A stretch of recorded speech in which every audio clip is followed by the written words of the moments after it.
Now then, UKIP's impact on British politics in recent years is undeniable. One of the key figures in UKIP is its main donor, Arron Banks, usually described as a multimillionaire insurance tycoon. He spent millions funding the unofficial campaign to leave the EU, but his ambitions do not end, as we'll hear, with Brexit. He's here now. Welcome, Arron Banks. Thank you, Now, Andrew. we're going to talk about the future of UKIP and as a party, but one of your targets, as it were, are all of those Labour seats in the northeast of England and in the Midlands, which voted heavily for Brexit.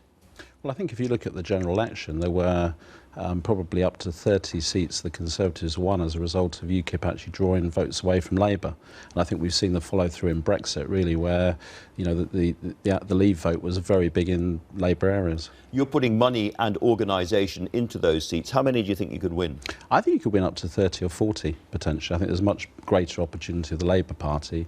I think they're totally disconnected with their actual voters, and we saw that as we went around the country. I mean, you look at some of the seats, up to 75% or 70% voted Leave.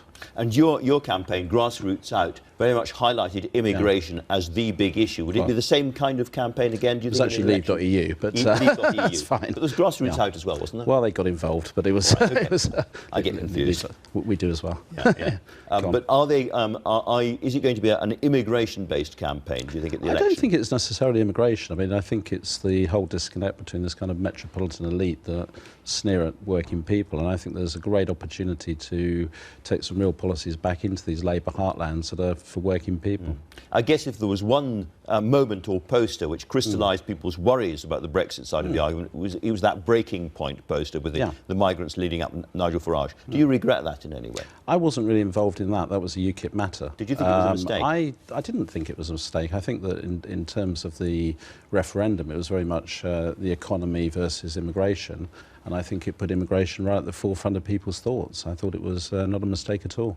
Now, I noticed you grimacing when I said a potential future leader at the beginning of the programme. Are you not? I thought you were thinking about putting your hat in the ring for that. That's just the way I smile, Andrew. So I don't know. So I haven't really decided. I think it probably will be someone like Stephen Wolfe or someone else, but I haven't discounted it completely.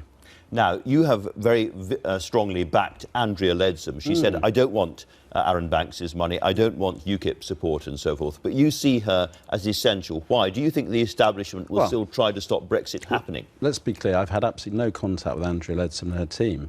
But what I do fear is Theresa May, which I think would be Brexit, would be the death of Brexit by 1,000 cuts. I mean, it's really... You think she would betray the referendum, in effect? Yes, and I think this kind of Project Fear has now moved into Project Smear. The whole of the media are behind May, and I think there's a good reason for that. I think that they delay Article 50, and I think the reason is very clear.